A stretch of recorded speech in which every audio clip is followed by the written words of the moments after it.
समझते हैं। अब सेट ए आपका हो चुका, सेट बी देखते हैं। बाल गोविंद भगत क्या काम करते थे? खेती बाड़ी का काम करते थे बाल गोविंद भगत। ठीक है, आप सब जानते हैं बाल गोविंद भगत कैसे थे? गोरे चिट्टे आदमी थे, लगभग 60 वर्ष से ऊपर उनकी आयु थी। ठीक है, कबीरपंथी टोपी पहनते थे। पाठ पढ़ा नहीं पढ़ा है? कबीरपंथी टोपी पहनते थे। क्या करते थे? कबीर पर को साहब मानते थे। जो कबीर के हमेशा दिन रात कबीर के दोहे ही सुनाया करते थे, गाया करते थे, कबीर के आदर्शों पर चलते थे। तो ये जितनी बातें बताई उससे एक प्रश्न आपका 100% वार्षिक में आएगा ही आएगा। ठीक है, शब्द गुण कितने प्रकार के होते हैं? देखिए, शब्द गुण 3 प्रकार के होते हैं। आपके सामने नाम भी लिख दिए मैंने पहले से, माधुर्य, प्रसाद और औज गुण। भोलानाथ किसे देखकर शिक्षक ना भूल गए? साथी बच्चों को देखा, हाँ बस बिल्कुल दांतें उसकी निकलने लग गई। ठीक है, रोना भूल गए। प्रयोगवाद के जनक कौन है? अज्ञे है। सुर सारावली के कवि का क्या नाम है? सूरदास जी। ध्यान रखने का, सुर सागर, सुर सारावली, साहित्य लहरी।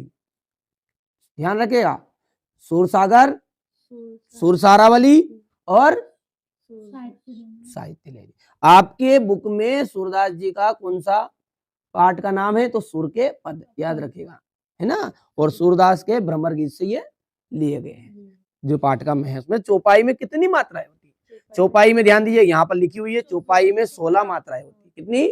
16 मात्राएं। और दोहा में, एग्जाम में दोनों में से एक चीज तो आएगी आएगी। ठीक है, अर्थ के आधार पर वाक्य कितने प्रकार के हैं? 8 प्रकार के हैं।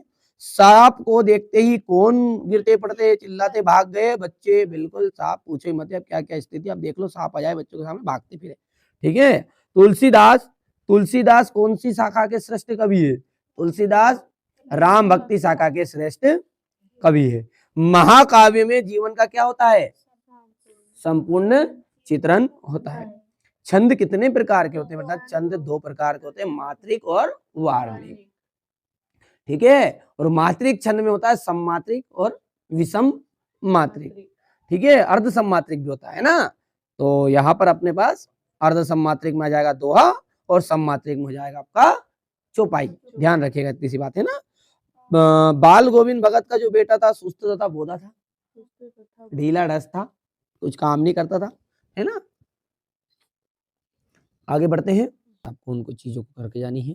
पूरे के पूरे क्वेश्चन जो बताऊं रहा हूँ एग्जाम हॉल में आपको देखने के मिलेंगे। ऑल एमपी में जो चीजें आ रही है वही चीजें मैं बताऊंगा। ठीक है, यदि हम बात करें कवि परिचय की, कवि परिचय ध्यान देना है। ठीक है, और दोस्तों के साथ शेयर कर दीजिएगा बिल्कुल। एक इस वीडियो के अलावा कोई दूसरी चीज पढ़ने की जरूरत ही नहीं, मैंने पहले ही बता दिया था आपको। सूरदास याद करके चले जाइएगा, तुलसीदास और सूर्यकांत त्रिपाठी निराला।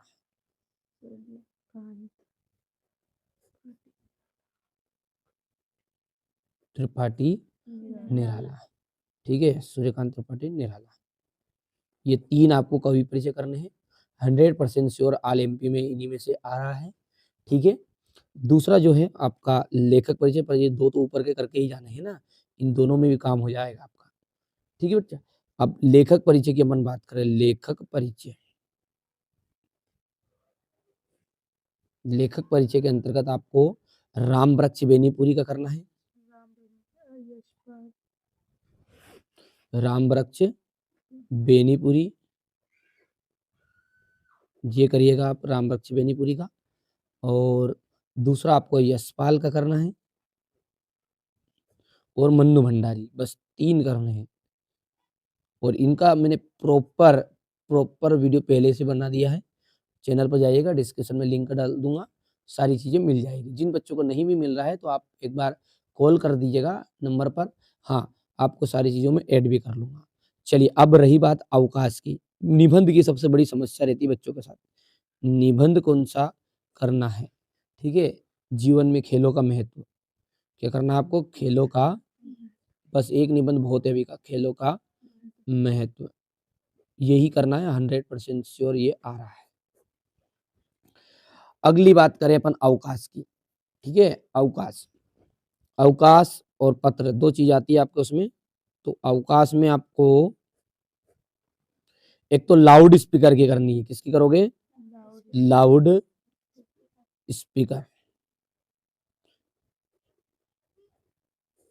और एक आपको लाउड स्पीकर के साथ में करना है, ठीक है। आपकी जो 10वीं बोर्ड की द्वितीय प्रतिलिपि है, 10वीं बोर्ड की अंक सूची,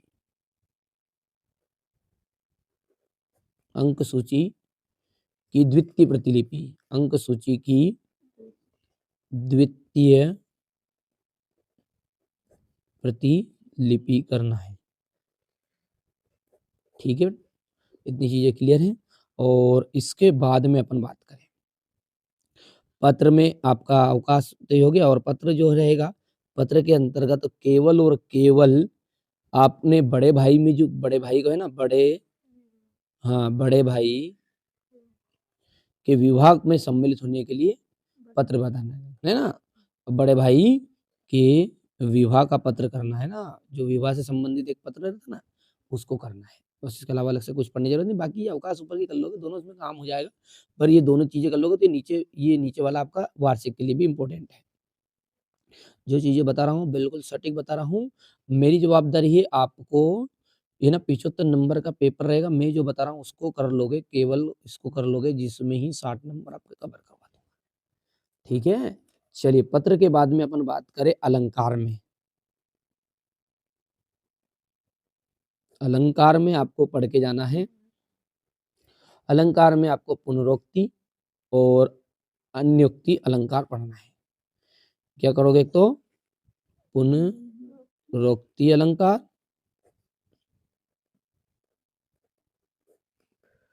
और अन्योक्ति। सिंपल सिंपल है, कोई ज्यादा दिक्कत नहीं। और अतिशयोक्ति भी पढ़ लेना। अति है ना, अतिशयोक्ति अलंकार, वही 3 अलंकार पढ़ने हैं। छंद में आपको दोहा और चौपाई कुछ भी नहीं करना है।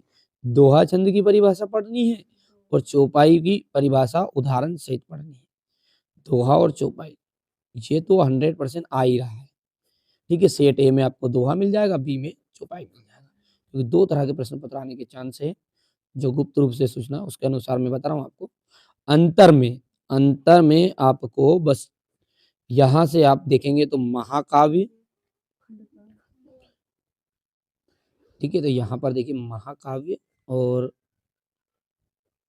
खंड काव्य में अंतर, जो चीजें मैं यहाँ पर देख सकते हैं आप, ठीक है। जो बच्चे यहाँ पर कोचिंग के लिए मैं जो पढ़ा रहा हूँ ना, वही चीजें आपको भी बता रहा हूँ। जो ऑनलाइन बच्चे पढ़ रहे हैं, प्रॉपर वही चीजें आपकी आएगी। इसके बाद में अपन बात करें, ठीक है।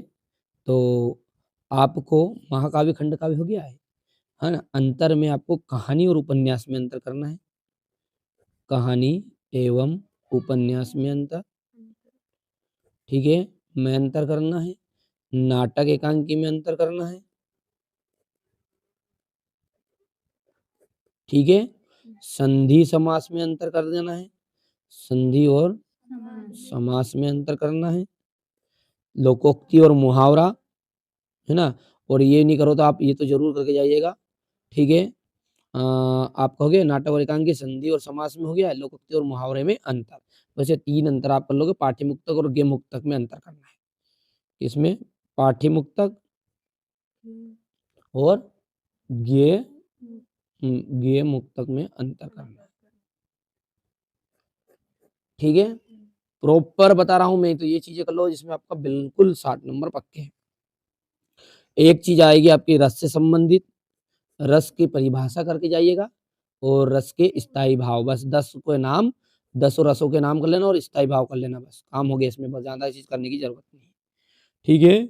और हास्य रस की परिभाषा उदाहरण सहित करके जाना है। हास्य रस, ओनली हास्य रस पढ़ जाना, बस कोई ज्यादा चीज पढ़ने की जरूरत नहीं है, काम बन जाएगा, ठीक है। अच्छा, अब एक चीज आपकी शब्द शक्ति जो है, शब्द शक्ति, इसकी परिभाषा आपको करनी है केवल, ठीक है। ये 3 प्रकार का होता है शब्द शक्ति, इसके प्रकार भी कर लीजिएगा, हो गया। और वाच्य, शब्द शक्ति और वाच्य की परिभाषा पढ़ के जानी है।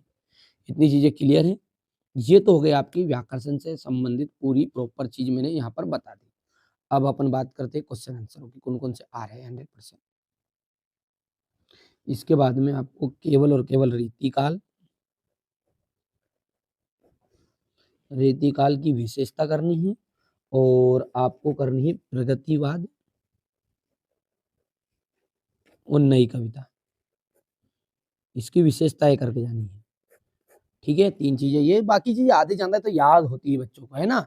चलिए आगे बढ़ते हैं और आगे की अपन बात करें तो आपको ज्यादा चीज नहीं पढ़नी है। ये जो आपका क्षितिज से ये ऊदो बढ़भागी वाला है ना, इसको करके जाइएगा। ठीक है, जो वेतन बता रहा हूँ उसको ध्यान से देख लीजिए, आप तो कोई ज्यादा चीजें करने की जरूरत नहीं है। ठीक है, इसके बाद में ये राम लक्ष्मण परशुराम संवाद से संबंधित ये है ना, ये क्वेश्चन आपको देख लीजिएगा, ये कर लीजिएगा। ठीक है, चलिए इसके बाद में ये उज्जवल गाथा कैसे गाऊं, मधुर चांदनी रातों की खिलखिला कर हंसने वाली उन बातों की गया। और हम बात करें आगे की तो ये दंतुरित मुस्कान वाले से आपको करके जानी, बस इतनी सी चीजें करनी है। ये हो गया यहाँ से गाइडेंस, बिल्कुल ठीक है आपका। आगे बढ़ते हैं, चलिए अब क्वेश्चन आंसर जो आ रहे हैं उनको देखते हैं। सेनानी ना होते हुए भी चश्मे वाले को लोग कैप्टन क्यों कहते थे? नेताजी सुभाष चंद्र बोस की मूर्ति को देखकर लेखक के मन में क्या कमी खटकी? खेती बाड़ी, ये बाड़ी लिखा गया है, खेती बाड़ी है ये। खेती बाड़ी से जुड़े ग्रस्त बाल गोविंद भगत अपनी किन किन चारित्रिक विशेषता के कारण साधु कहलाते थे? बाल गोविंद भगत है, उनने बेटे की मृत्यु पर अपनी कौन कौन सी भावनाएं व्यक्त की? इस आत्मकथा में लेखिका के पिता ने रसोई को भटियार खाना क्यों कहकर संबोधित किया? शहनाई की दुनिया में डुमराव को क्यों याद किया जाता है?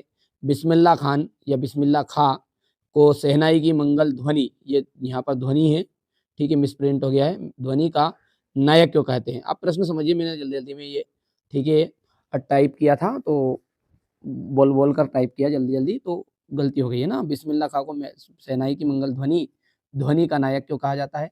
काशी में हो रहे परिवर्तन बिस्मिल्लाह खां को व्यथित क्यों कर रहे थे?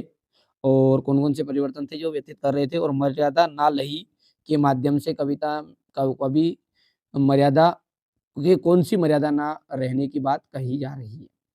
गोपियों के अनुसार राजा का धर्म क्या होना चाहिए? उद्धव ने के व्यवहार की तुलना किन किन से की गई है? लक्ष्मण ने वीर योद्धा की कौन कौन सी विशेषताएं बताई है? परशुराम के क्रोध करने पर लक्ष्मण ने धनुष टूट जाने के लिए कौन कौन से तर्क दिए? कवि आत्मकथा लिखने से क्यों बचना चाहता है? आत्मकथा सुनने के संदर्भ में अभी समय भी नहीं हुआ, कवि ऐसा क्यों कहता है? कविता का शीर्षक उत्साह क्यों रखा गया है? कवि की आंख जो है फाल्गुन की सुंदरता से क्यों नहीं हट रही है? और बच्चों की दंतुरित मुस्कान का कवि के मन पर क्या प्रभाव पड़ा है? और अंतिम है बस आपका कि फसल क्या है कवि के अनुसार। बस ये सारी चीजें मैंने आपको प्रोवाइड करने की कोशिश कर दी है। ठीक है, यहाँ से आप देख सकते हैं मैंने आपको, अगला देखिए, नाटक के सम्राट, नाटक के सम्राट माने गए हैं। देखिए नाटक के जो सम्राट है जयशंकर प्रसाद माने गए हैं। राम वृक्ष बेनीपुरी, राम वृक्ष बेनीपुरी में आपका जाएगा क्रिया के परिणाम का बोध, सॉरी, राम वृक्ष बेनीपुरी के पिता के फूल आ जाएगा, परिणाम वाचक आ जाएगा क्रिया के परिणाम का बोध। और हिरोशिमा जो कविता है वो रेलगाड़ी में बैठे बैठे लिखी थी। और वाराणसी उत्तर प्रदेश किसका है जन्म स्थान? जयशंकर प्रसाद का है। जहां पर भी कोई बात को आवश्यकता से अधिक बड़ा चढ़ा के कहते हैं वहां अतिशयोक्ति अलंकार होता है। जैसे मैं आपसे पूछता हूं यहाँ पर कि पड़ी अचानक नदी अपार घोड़ा कैसे उतरे पार? ठीक है, राणा ने सोचा इस बार जब तक चेतक था उस पार। ठीक है, समझ में आ गया क्या बोल रहे हैं कि पड़ी अचानक नदी अपार घोड़ा कैसे उतरे पार? अचानक नदी अपार आ गई, बाढ़ आ गई, तो इधर जो राणा प्रताप है वो सोच रहे थे कि अरे अब नदी कैसे पार उतरे, मन में ही सोच रहे। इतनी देर में तो भाई साहब वो घोड़ा था नहीं, वो आर पार ही हो गया, चले गया वहां पे। तो ऐसा हो क्या? तो यहाँ पर बात को क्या आवश्यकता से अधिक बड़ा चढ़ाकर कहे। तो यहाँ पर कौन सा अलंकार है? अतिशयोक्ति अलंकार। ठीक है, एक से अधिक अर्थ व्यक्त करने वाले शब्दों को अपन कहते हैं अनेकार्थी शब्द। ठीक है, लोकोक्ति या कहावत किसे कहते हैं? ऐसा कथन जिसका विशेष अर्थ हो। ड्राइवर कम गाइड का नाम क्या है? जितेन नार्गे है। शिव का धनुष किसने तोड़ा था? भैया मैंने तो नहीं तोड़ा था, राम ने तोड़ा होगा। ठीक है, हाँ, भयानक रस का स्थायी भाव क्या है? भय। ध्यान रखना, रस में स्थायी भाव 10 के 10 कर लीजिएगा। एक तो आता ही आता हमेशा वार्षिक में, त्रैमासिक में, भले कहीं से एग्जाम या कॉम्पिटिशन तक आता है। हजारी प्रसाद द्विवेदी किस युग के लेखक है? छायावाद के लेखक है। राम पढ़ता है प्रश्नवाचक है, बिल्कुल गलत बात है, क्योंकि ये है आपका सरल वाक्य या साधारण वाक्य है। रिमझिम नहीं, गरजने के लिए कहा था, ठीक है। चौपाई छंद में 24 मात्राएं होती थी। देखिए दोहा और चौपाई से तो आपका प्रश्न आता ही आता है, पूछ लेता चौपाई छंद के प्रत्येक छंद में कितनी मात्राएं होती है। चौपाई छंद में 24 मात्राएं होती है, चौपाई छंद में 16 मात्राएं होती है। बस कंफ्यूज करेगा, बस बेसिक क्लियर है तो कोई दिक्कत नहीं। अभी अपन ने बता भी दिया चौपाई छंद में 24 मात्राएं होती है, तो यहाँ पर ये बात हो गई आपकी, ठीक है। 24 चौपाई छंद में 16 मात्राएं होती है ना, तो ये आपका हो गया असत्य, और दोहा में होती है 24 है ना। बाल गोविंद भगत ग्रस्त नहीं थे, यहाँ पर शब्द को सुनो ध्यान से, ये बोल रहा नहीं थे। अरे भाइयों वो ग्रस्त थे, इसलिए ये आपका असत्य करना है ना। अब देखिए बाल गोविंद भगत अपने बेटे की मृत्यु पर कौन कौन सी भावनाएं किस तरह व्यक्त की, बिस्मिल्लाह खां के व्यक्तित्व की कौन कौन सी विशेषताओं को प्रभावित किया, हलदार साहब पहले मायूस क्यों हो गए, यहाँ से देख सकते हैं इतनी चीजें। रामरक्ष बेनीपुरी यशपाल का साहित्य परिचय आपको देना है, ठीक है। अगला देखते हैं, यहाँ पर आपका मुहावरा है, बच्चे माता पिता के प्रति अपने भाव को कैसे अभिव्यक्त करते हैं, ठीक है। बिल्कुल आप तो ध्यान से धैर्य से सारी चीजें कंप्लीट करिए, कोई दिक्कत नहीं है, ठीक है। अगला देखते हैं, इनकी पीडीएफ भी आपको प्रोवाइड करवा दूंगा। बार बार मैं कह रहा हूं आपको कि आप चैनल के साथ पहली बार हो तो जुड़ जाइएगा, क्योंकि यहाँ चैनल है ना, इसका उद्देश्य यही है कि जो बच्चा इसके साथ जुड़ा है वो अच्छे अंक प्राप्त करे, ठीक है। चलिए तो यहाँ से देख सकते हैं, सूरदास और सूर्यकांत त्रिपाठी निराला की काव्यगत विशेषताएं निम्नलिखित बिंदुओं पर। लक्ष्मण ने वीर योद्धा की क्या क्या विशेषताएं बताई है, हो गया। होली के आसपास प्रकृति में जो परिवर्तन दिखाई देते हैं उन्हें क्या कहते हैं। कविता में शीर्षक उत्साह क्यों रखा गया, पाठ्य मुक्तक और गीत मुक्तक में अंतर, दोहा छंद के प्रत्येक चरण में कितनी कितनी मात्राएं होती है, ठीक है। पुनरुक्ति, प्रकाश, अलंकार, कहानी और उपन्यास में अंतर, एकांकी के कोई दो एकांकीकारों के नाम लिखना है आपको। यहाँ से आपको देख सकते हैं मूर्ति संगमरमर की थी, ध्यान से देना, इससे एक प्रश्न आएगा या आएगा परीक्षा में। संगमरमर मूर्ति कैसी थी, संगमरमर की थी। टोपी के नोक से कोट के दूसरे बटन तक की 2 फुट ऊंची, जिसे बस्ट कहते हैं, ठीक है। नेताजी सुंदर लग रहे थे, कुछ ना कुछ मासूम, फौजी वर्दी वाले, ठीक है। यहाँ पर देख सकते हैं तो मूर्ति संगमरमर की थी, कितने फीट की थी, 2 फीट ऊंची थी, जिसे क्या कहते हैं, 2 फीट ऊंची मूर्ति थी तो उसे बस्ट कहते हैं, ये आता है ना। यहाँ पर देख लीजिए, हो गया इतना। अब यहाँ पर ये क्वेश्चन नंबर 19 हो गया है। लखन कहा हसे हमरे जाना, सुनो देव सब धनुष समाना, का छाती लाभ जनु धनु तोरे, देखा राम नयन के भोरे। लखन जी कहते हैं हंसते हुए कि हे देव, हे देवों के देव, है ना, आप ये हमारे लिए तो सब धनुष एक जैसे ही हैं। का छाती लबु जनु धनु तोरे, जब अपन छोटे थे ना, ठीक है, जब हमने कई धनुष तोड़ दिए, जब तो आपने कोई द्वेष नहीं किया, अब इस धनुष से ऐसा क्या लाभ है, ऐसी क्या प्रीति थी आपकी कि, ठीक है, तो हाँ, इसको टूट जाने से आपको संकोच हो रहा। देखा राम नयन के भोरे, इन्हें राम जी ने इसे बस केवल देखा मात्र, इसमें ये टूट गया। छूहत टूट रघुपति न दोषु, ये छूते ही टूट गया। मुनि बिनु बाज करहि तत्रोसु, तुम बिना बात के मुनि जी क्रोध कर रहे हो। बेले चिते परसु की ओरा, रेसट सुनई स्वभाव न मोरा। अब जो परशुराम जी वो अपना परसा था ना, परसे की ओर देखकर बोलते हैं कि है बालक, तू मेरे क्रोध से अब आगा रहा है, मेरे क्रोध को नहीं जानता है। बालक को बोली बधू नहीं तोई, केवल मुनि जड़ जान ही मोई। अरे मैं तो तुझे बालक समझ रहा हूँ, इसलिए मैं तेरे को अभी तक वध नहीं किया, तू केवल मुझे मुनि मात्र मत समझ, ठीक है। ये आप देख सकते हैं, ठीक है। इस तरीके से रहेगा, विद सॉल्यूशन विद पीडीएफ मिल जाएगी आपको, कोई दिक्कत नहीं है। आपको नंबर दिए गए नंबर पर कॉल कर लीजिएगा, है ना। ये हो गया है क्वेश्चन नंबर 23 हो गया। इसके बाद में ये आपका हो जाएगा, ठीक है। ये अर्धवार्षिक परीक्षा के लिए, ठीक है। सेट बी आपका हो चुका है, इसके अलावा अपन सेट सी और देखेंगे, क्योंकि अपना ए और बी दोनों हो चुके हैं अभी तक, ठीक है। इसके बाद में अपन देखते हैं सेट सी। चाहे एमपी बोर्ड के कोई से भी जिले से आप हो, बिल्कुल ये चीजें कर लीजिएगा, मैं दावा करता हूँ पूरी चीजें आपकी फंस जाएगी, है ना। चलिए अब सेट सी को समझते हैं, इनको रखते हैं साइट में।